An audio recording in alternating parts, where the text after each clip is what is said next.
Welcome to the Rev Your Agency podcast, the most candid and authentic life insurance and annuity podcast that is hell-bent on helping you be more honest, ethical, productive, and profitable. Tune in and you're going to get exclusive access to the industry's top tools, tips, tricks, and resources from the biggest and most effective producers on earth. You're going to hear real-life stories of agents that went from nothing to something, zero to hero, and how changing the lives of their clients has changed their own lives financially. Sit back, relax, enjoy the show, and share it with someone you think will find value as well. All right, dude, so we are live. Tell the folks why you're not a piece of shit. Why not? Well, listen, first of all, thank you for having me on here, and appreciate it. You know, my name is Aleman from Jacksonville, Florida. Been in the insurance industry probably like 10, 15 years in that range. Owned my own agency since 2018. I'm more in the P&C world. I did life insurance at the start of my career. Was doing anywhere between like 50 to 80,000 in premium on a yearly basis. Still wanted to do that, but at the same time, I wanted to build like a big old book of business that just had a bunch of renewals or whatnot. And so we have about a $10 million book now. It's about in the last 5 years of doing business in the P&C world. And we also started a company for marketing to help people get out of their old ways, pretty much stop buying leads, generating their own leads and so forth. And we've had over probably like 1,400 clients that, you know, if you succeed in it, it's up to you, right? So like the saying goes is you could take the horse to the water, right? But you can't make it drink. And so that's one of the things that we did is we created a platform for agents to learn how to generate their own leads, build their books of businesses. You know, I've been in insurance for a while now, owned this agency for 5 years. And I will tell you in the last 24 months, I haven't done a quote. Like it's just running automatically right now. Overhead isn't too much. I have 2 salespeople when it comes to home insurance.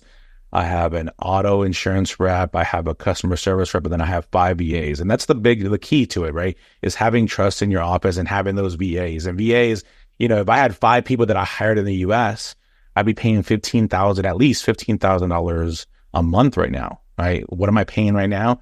I would say less than half of that. And they do an amazing job, and they're all bilingual as well. So that's always a plus. Dude, that's huge. So you just hit on a ton to unpack. But so we got linked up through actually one of my best friends. I know he's your really good friend, Jeremy. And dude, what's been crazy is it's not just Jeremy either. Like I've been able to look out there as you guys have helped all these agents get out of that marketing rat race, right? The lead rat race. Like Jeremy's he's got one of the baddest ass Allstate agencies in the Las Vegas area at this point, and he's only been with them a couple years. You know, he made that pivot, and it's like, damn.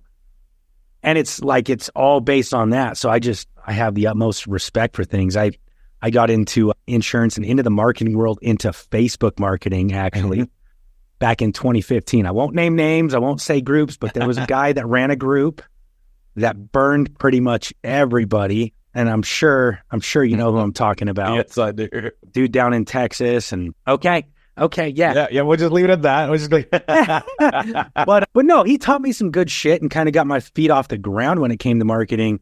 But then the rest was just BS.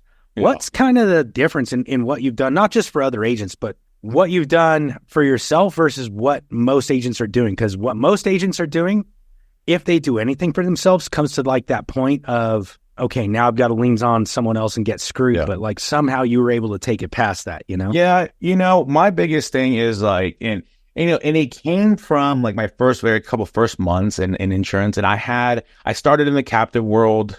And then in the captive world, you have this like a marketing manager, your territory marketing manager. And I'm like, you know what? Comes to my office and says, you need to do this. You need to buy leads and you got to do this and this and this and this. And I'm like, dude, that's so old school. Like, why would I want to do that? Why would I want to bring people to my office? Like, I have a license in the whole entire state of Florida. Why do I just need to do this?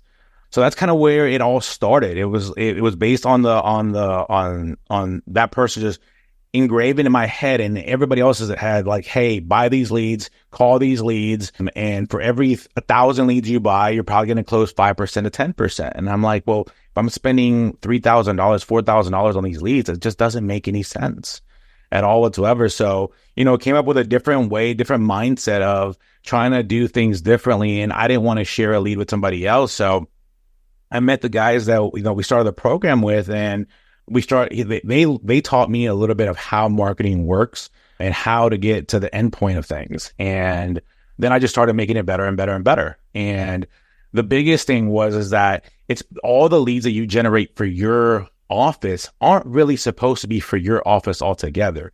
And this is how it's going to make sense here, right? So if I go over to a real estate agent or a mortgage broker and I say, hey, I'm going to build this relationship with you. Well, 10, 15, 20 other agents have a relationship with that person, right? That's all they're trying to do every single day. But if they're bringing donuts, dude. They're bringing donuts, coffee, breakfast, and all that stuff. I was like, you know what? Let me change the way we do things. So I said, I'm going to generate auto insurance leads, home insurance leads, and life insurance leads for our office, but I know how to generate people looking to buy homes. So then all of a sudden I came to the real estate agents and the mortgage brokers like, hey, I'm not here to give you a gift card. I'm not here to give you a donut to make you fat. All right. What I want to do is I want to make your wallet fat, and I'm going to give you live leads, people that are looking for homes right now. And I did that for the first 6 months in 2018. And it took about 90 to 120 days for it to kind of take off. Premium wise in the PNC world, I was doing anywhere between 20 to 40,000 in premium. And then as soon as 120 days goes on, I was doing 100,000 by myself, which is unheard of. Like people usually don't do that unless you have like 5, 6 assistants. Like I know this guy that does probably, I don't know, 200,000 to 300,000 a month, but he's got 2 assistants that are helping him nonstop. So it was just myself and my wife, and we kind of rocked and roll. And that's kind of how we got people away from buying leads for their offices to generating leads for their business partners. My whole saying was, you scratch my back, I will scratch your back. But when I scratch your back, you're going to feel it because I got like talons in my hand. It's because I'm giving you more of a benefit to work with me, because eventually you could build a pipeline to where you can make more money and we're both making money because all of us are growing. Now let's fast forward 2018. Let's fast forward to 2013. 2018 to 2023 and now 2024. I have kept every single one of my loan officers and real estate agents happy because of doing that. And now I don't even generate leads with them. Now we just have a really good rapport because they built those pipelines and I showed them how to do what I did. And they were just so thankful. And that's how our agency grew so much. Damn, dude. That's pretty cool. So like where would an agent get started? Like if they're brand new to it. So most agents coming in, here's what's crazy. Most agents coming in, come in and they're like, I don't want anything to do with social media. I know you generate a lot of your leads on social media. Yep. I don't want anything to do with it. It's just for my family so they can keep up with me. And like, that's kind of the mentality, but they got to understand they're running a business now. Yeah. Right. That the moral obligation is greater than their own bullshit about social media. Yeah. Yeah. So where do you start from like the very beginning and actually just kind of get the ball rolling? I would say like forget everything you've heard. All right. 100% of the way. You can have your own personal profile and you can have a business profile, right? And you can have multiple business profiles. I always tell people, people always wanted that when Google came out, it was like, hey, I want to do Google ads, this and that. Well, Google is really expensive now. The cheapest way to generate leads is on social media. They're like a quarter of the cost. Is it going to go up? It's already gone up, right? It's incrementing higher and higher. If people don't want to use social media as a platform to advertise and they just want it as family, you're missing the ball big time. All right. If I'm coming in here scratch, I'm going to look at a professional out there. And if I don't want to do it myself, I'm going to have them do it for me, which is a little bit more expensive, but people will do it for you 100% of the way. But my whole thing is knowledge is power, right? Why am I going to pay somebody else to do something for me that I can learn and eventually in the future is going to pay itself off? And you never know. You might be able to actually help other people and charge them as a consulting fee or something like that, right? You always want to, the intellectual way of doing things is that you always want to surpass what you did yesterday. Don't stay complacent, because if you stay complacent, that's when you get comfortable. If you get comfortable, somebody behind you is going to pass you, and you never want to live that way. Dude, I love that you brought that up. So we run this mastermind, right? And one of the things we specialize in is teaching agents how to cross-sell a property casualty book for life insurance and annuities. And like I would dare say there's nobody else better than us at it. And not just how to cross-sell it, but then how to layer on automation so you're not spending 6 hours a day calling for 1 or 2 appointments a day. like spend 0 hours calling, still have the 2 appointments per day. So we have this one dude, and over the last couple of years, like he jumped in, he knew nothing. In fact, he had just gotten a pre-termination letter for non-performance. Like he wasn't hitting his numbers. Yeah. And they were like, hey, we're going to cut your contract. He'd been with this company, by the way, for like 13 years, 12 years at that point. Mm-hmm. You know, multiple $1 million property casualty book of business. They were going to cut him for not selling life. So anyways, he dives in, does the work, we teach him how to do it. He figures it out. Like you say, you can lead a horse to water, but you can't make him drink. That dude drank. He wasn't just like sipping. He was a thirsty bastard. He wasn't hungry. He was starving, you know, and he did it all. What's cool now is he's still a member of the mastermind. He still is paying to be there. It's like, we don't charge $5,000 a year. It's like 1 year. And then after that, it's a maintenance fee, $50, $100. Yeah. But last year we flew him around the US like 3 or 4 times, 2 or 3 times actually, to like California, Oklahoma, just like all over the place. Right. Yeah. And he made like $5,000-$10,000 a pop to go for 2 days. Like he would fly out, go for 2 days, all expenses paid, go to somebody else's insurance office and show them how to set up the systems necessary to automate cross-selling a property casualty book. Wow. That's it. So he's there for 2 days, makes $5,000-$10,000, and just absolutely excellent. So you bring up like, hey, you're not just learning this stuff. This is something you can turn around and sell now. Exactly. Not just sell the insurance, but you can sell the knowledge. Yep. And so that was cool. That was actually really cool for us to be able to issue him a 1099 at the end of the year. And we're like, hey, here's tens of thousands of dollars for taking what you learned from us and teaching it to other people. Yep. You know, one of the things, and I kind of want to hit that too, with like the horse and the water thing. It's like, you know, people always look at the shiny object that everybody has, right? So like if I'm doing great, people are going to follow me. If I'm doing bad, they're probably not going to follow me. But following somebody, doing the program they're doing or buying the program they're doing is one thing. Actually doing it is another thing. And I'll give you an example on this is that, so when we sold this program, we sold it probably to 1,400 agents or so in that range. And we didn't have any monthly fees. Anything. It was just one shot payment here. Boom. We gave you coaching on a weekly basis via calls and so forth. And then I would look at, you know, the first like 100 people that signed up or 200 people and see how far they got in the course. The craziest thing that people are paying thousands of dollars for, and about 10% of them got past 25% on the course. Yeah.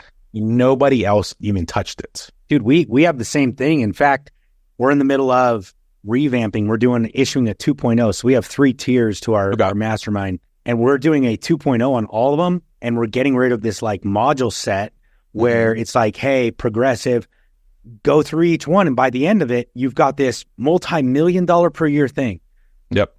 We've got 10-20% of folks actually doing that. This dude that we literally fly him around to do this now and pay him for it. But it's like less than 10% of folks. What do most people want? They'll dump thousands of dollars. You lead them to the water, right? But you can't make them drink. They won't do it. So we're revamping it as more of a library rather than modules. Mm-hmm. So it's like, hey, if you have a question right now, type in the search bar and you can pull up a video library, get that training. We'll do the weekly trainings and stuff. Yeah. But yeah, dude, isn't it insane? People will dump $1,000, $5,000, $10,000 and then not do any of it. Yeah. Holy cow. Yeah. It's insane. Dude. So what's next for you, man? You're kind of diving back into the agency side real hard. Yeah. Right, yeah, you know, I went through some life-changing, events this past last 3 months, and it just made me look at it. Am I done in the insurance world, or do I want to make it better? And so I looked at what the team did in the last 3 months, and in North Florida, there's only 2 other agencies that beat us, and in production-wise, with all the companies that we write business with, and people are always amazed at that because those 2 other offices have 12 agents and 10 agents that work in those offices. And we only have 3 agents and a customer service agent, and we have 5 customer service VAs. They're not even in the office at all whatsoever. So I said, you know what, let me reinvent myself and let's go back to as if I was an agent again, right? And I'm going to kind of bring people along with me. I have probably 10 people that are going to challenge me, and I'm going to challenge the office to see if I can do it all over again. Because people are saying, well, it's so hard right now because the economy is so rock. You know what? That's a lot of BS. And we're going to keep this PG because I'll use a lot of cuss words, but we're just going to keep it PG a little bit. This is an explicit podcast, just so we're clear, you know. Okay. Like George Carlin is on here like shit, piss, fuck. Okay. So whatever you want to say it. But if you want to keep it PG, I respect that too. So, you know, I tell these people, I'm like, hey, I'm going to do it this way, and this way. And they're like, the economy is all gone to shit, this and that. I'm like, no, fuck that. Well, you know what's gone to shit is your state of mind thinking that because the economy is gone this, that you can actually not get to where you need to go because that's an excuse. You can do all the things you want to do. You just got to have the work ethic to it, right? Most people, when I ask them, when we first start this consulting side of the world where I'm going to take these 10 people on, the number one question I ask them, what time do you get in the office?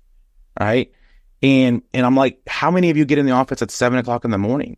How many of you get in the office at 8 o'clock in the morning? Most 90% of them are going to say, hey, I get in the office at 9 and I leave at 5 p.m. Well, listen, we live in an industry or in this lifestyle that we're on when it comes to insurance that in the first 3 to 5 years, or if you even want to make a push at this insurance business, there is no timeline, right? There is no 9 to 5. I get in the office at 6:30 in the morning, 7 o'clock in the morning, leave when the day is done, right? And that means I have nothing in my email left. I have no quotes to do, this and that. So that's just kind of how I am. And people are like, well, you know, I have families. I have a family, right? We all have families, but it depends on what you want to do and how far you want to get with it. Dude, I freaking love that, man, because everybody's like, well, I got into this business for time freedom. And I'm like, no, listen, you dumbass bitch. Time, like if time is money, then time freedom is purchased. Mm-hmm. And you don't have enough money to buy it yet. Yep. So you better freaking have your ass to work. 100%. So you can make some money so you can buy that time freedom. Yep. So that's, but yeah. No, I was just going to say, man, if you'll just do it for that 3 to 5 years, it's no longer like, hey, 3 to 5 years from now, I can do 9 to 5. No. If you'll do it for 3 to 5 years, in 3 to 5 years, you can do like 12 to 1 and you're done. Mm-hmm. Like, go home. Right. And that's a true thing because like, if you look at it from 18, 19, 20, and 21, I will tell you, I worked my ass off. When I worked my ass off, my wife would text me around like 7 or 8 o'clock before I got to the house, and she'd say, hey, are you having dinner with us tonight? If not, I'm going to put it in the fridge. We had an agreement because it's about the support you have also at your house, right? We had an agreement that I was going to make this thing work. I was going to make it pop for our family. You just got to be patient with it. Just give me 5 years to get it. Well, I did it in about 4.5 years. And after that 4.5 years, guess who became the person that was at home the most? I was. You know, I was with the kids. I was picking them up. I was doing these other things that I missed during those 4 years that I was building this thing, but I was able to work and pay for the freedom that I have right now. And people are like, well, you just don't work, do you? I was like, oh, I work a lot. Except when I work a little bit different than you. I'm not on social media. I'm not talking to people. I have things to do. I have time blocks in my day, and those are the days that I have to work. I don't work if you're not on my calendar or I don't have something on my calendar. I'm not doing it. And if somebody calls me like, oh, we're gonna do this, no. If you're not on my calendar, it's not happening. Plain and simple. Dude, I love that. Can we talk about the home aspect for just a minute? I know we're pretty much out of time, but no, let's go. Because that's like the thing, bro. You'll be talking to agents and they're like, well, my spouse isn't on board. And like you said, if you're single, you can do this alone because there's nobody at home waiting for you. Right. But if you're not single, there's somebody at home waiting for you. Mm-hmm. I don't believe you can do this business and get it off the ground without your spouse being entirely on board. And if they refuse to get on board, then I think you probably should get out of this business. Yes. Like that's my 100%. Sentiment. And it's not because you're bad at it but it takes two to tango. It takes a household to build an insurance. You know, and I'll give you the biggest, and this could go for anybody out there. Okay. And so before I started my own agency, I was actually going to start a State Farm office. I was going to go down that route, and things didn't work out. Yeah, things didn't work out. I was 6 weeks away from like actually doing it, signing the contract, and I was like, no, wait, it doesn't make sense. And then all of a sudden, I was like, let's go independent, let's do this. So I asked my wife, I was like, listen, I'm making probably like 125, 150,000 a year, somewhere in that range. I'm making good money. And she, I told her, I was like, I know what I'm capable of. I grew this office by like 2.3 million, I think, in 3 years. I was like, I can make this thing pop. And she looked at me, she goes, you got it? I said, yeah, I got this. She goes, let's go. And that's where the plan became. It was like, hey, I told her, give me 5 years to make it work. Now, don't get me wrong. It sounds easier than it really is. It really, right? And I'll give you this. Like, I personally, that that was building, I missed time with the kids. I missed time with the family, but that was a sacrifices you make to make something go. And if you're not willing to do so, look in the mirror and just say, hey, I need to go back to corporate America and work for for some other boss that you're going to have. Right. Yeah, which is fine, by the way. It's fine. Yeah. 100%. Like there are a lot of noble careers, not inside of insurance, but like you're not going to do insurance effectively. I agree, dude. I agree. 100%. Yep. So, and now, you know, we're on the home stretch, and she actually works in the office. She's the admin in the office, because I told her in 3 years after I started the agency, I was like, I was going to take her she was in the medical field. And I was like, you're going to run the office, because the difference between her and I is that I'm not, if you looked at my office right now, it looks really pretty on this video right now. But if you look down just a little bit, I mean, I got shit everywhere, right? She's the one that's more clean and organized. I'm the one that's just a mess and make things happen. So, you know, we kind of complete each other on that side of the world. Dude, I love that, man. My wife and I, when we first got in insurance, she tried to work for me. And it wasn't work for me. It was work with me, like build a business with me. Mm-hmm.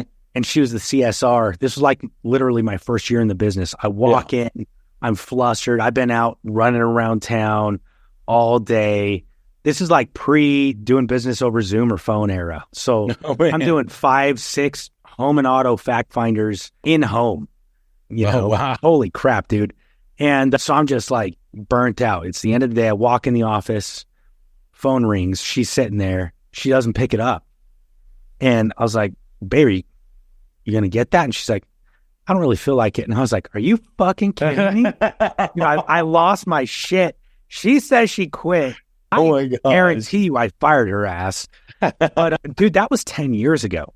Yeah. And for 9 years, we didn't work together at all. My wife just barely in the last year came back in, and we hired her to be our event coordinator. We're putting on events now. We've got hundreds of people at these things, and it's kind of surreal. It's like this fat, potty mouth white kid. I look really white in this lighting, by the way. I got to get the background up and get this lighting down. Give me a tan, but nah, man. She stepped in, and it's been so cool. Like to know that, hey, we went through the shit. Like that was the thing. Even though she didn't work with me, it was like, hey, I need some time. Yeah, I need some years to put this together, and because of that. Now it's like, hey, we can come together and work together in this not stress-free environment, but like it's a very good environment. And dude, it's cool. Like that was time freedom that I had to purchase. My wife's not a professional event coordinator. She loves doing it, but she's learning as she goes. That's a cost of tuition, right? Yep. You have to purchase that. Yep. And 100%. I love the fact that I can freaking pay for it. And I don't got to go talk to freaking, Gertrude about doing our events. No, I'm chatting with my wife about it, my best friend on the planet. And which is awesome. I know it's cool. Mm-hmm. It's cool, dude. It's an awesome thing to do. But I think you're right, dude. When, folks can't, like, look yourself in the mirror and answer that call. If you can't, go find something else. So, dude, and that's like, and honestly, like, I don't care what industry you're in, and especially like in the insurance industry, it matters big time. Like people think they're going to have this freedom to do whatever they want because they're calling themselves owners of businesses. And you're not an owner. What you're doing right now, and, I go back to kind of a book we read a long time ago, which was it? Oh my gosh, what's the name of that book? It talks about hats in your office and E-Myth Revisited, right? I was going to go with a Dr. Seuss title, but and it always talks about like just understanding that when you build something, you're working in the business, right? And if you're working in the business, don't ever think you're an entrepreneur, because you're not. You're not an entrepreneur yet. And if you think you are, just look in the mirror, just smile at yourself, because it's not true. The day you become an entrepreneur is not when you're working in the business, but when you're working at the business, right? That means you're overseeing everything that's going on. At that point in time, you have paid your dues to where you have a full team that's working for you, and you don't have to work as hard anymore, right? That's when you become an entrepreneur. And I think that's the biggest thing people miss. They're like, hey, they go from this world over here, and then they go to the insurance world and like, well, I got this. Well, it's going to take you 2 to 3 years. And if you're a good one, it's going to take you 1 to 2 years, right? And that's why they always have these, like, what's it, not time zones. That's the word I'm looking for here. But I don't know, whatever. It's internships or the new agent program. Yeah, pretty much. Like they always say, like if after your first 2 years, if you're still in the business, great. After the third year, you've almost made it. This is where you're accruing a lot of debt and so forth. If you've made it 5 years in the insurance industry, tip your cap or pat yourself on the back, is that you've actually made it. Because I think they said about anywhere between 65 to 70% of agents will not make it to year 5. And that's just kind of how it goes. Dude, it's crazy. One of my big things with entrepreneurialism is that you're not an entrepreneur unless you create value where it didn't previously exist. So like you're an insurance agent, you're selling product, great. You're a reseller. Make sure you own a business that resells product, not an entrepreneur. It takes so much time, effort, energy, and money to create something that didn't previously exist. That, again, that's time freedom. So like I bought my time freedom. Maybe I bought 20, 30 hours a week, and I'm giving 20 hours a week more to my family, but that other 15, maybe I bought myself 35 hours a week of time freedom. That other 15, I'm still head down doing something, but instead of reselling product, I'm creating product. Maybe it's coaching, maybe it's consulting, maybe it's not even that. Maybe it's just creating new strategies for selling the product that I resell that didn't previously exist. But now I get to write books about it. I get flown around the country to speak about it, like all the things, right? So it's like, that's value that didn't previously exist. If you're not in that category, you're not an entrepreneur. Right. Don't argue about it. Just like, it is what it is, and understand you need to go resell more so that you can buy that time freedom to become an entrepreneur. Yeah. I love what you do in the space that you're in, because, you've made it, you've done it, you are now teaching people. But the biggest thing about it is that what I saw when I first came into the industry was that when I asked for help, there was nobody there to help. And nowadays, like if I would come to you and say, hey, Carson, I need this, and can you help me out with this? You're one of those people that if I'm cold, you're going to give me that shirt you're wearing. And that, I appreciate that. And I wish there was other people out there as well. And that's one of the things that I'll tell people out anytime, is that find yourself a person or people that can mentor you down the road, because those are the people that are going to tell you what you need to hear, not what you want to hear. Dude, do you know what I would say? And I think you'll kind of identify with this too, because you've done that. Say you'll give people the shirt off your back. What's crazy is this: someone comes to you and like you have this stuff. It's like pay me to teach you to do this, but there's plenty of folks that can't, and you still give them the shirt off your back, right? And for every person you'll give them the shirt off your back, there's 10 motherfuckers out there that are like, your nipples are showing. You know? Yes. And it's like, dude, 100%. Yeah. Like they're not looking at the fact that like, well, my nipples are showing because I gave somebody the shirt off my back. Exactly. I realize I don't have attractive nipples, but dude, it's so crazy, man. But that's entrepreneurialism, right? It is. You're creating value where it didn't previously exist. And most people are too fucking ignorant to recognize value that wasn't explained to them explicitly. 100%. It just, entrepreneurial itself is picking somebody up, and helping them out. And, one of my mentors once told me, was like, how do you put it? He goes, you never look down upon somebody unless you're putting your hand down and helping them back up. That's the biggest thing. And, I've learned, and that's one thing, if anybody takes anything from this, is find your group, your group of influence, and ride with it, because it's just no one thing. Your group of influence is never going to do things for you. You got to work harder than that group of influence to make it happen. And if you think just because you have a group of influence and you're gonna ride it out, it doesn't work that way. So I think that's the biggest key is knowing who to partner up with, who to actually have the conversations on a daily basis with. And we try to talk, we're just so busy back and forth. Like if I were to talk to you every week or every other week or every other day, like how much shit could we get done? Like I think we can get some fucking powerful shit going. So, but nowadays people they just want a handout, and people have to understand that we didn't get in the positions that we're in by you taking a handout. We created what we did. Yeah.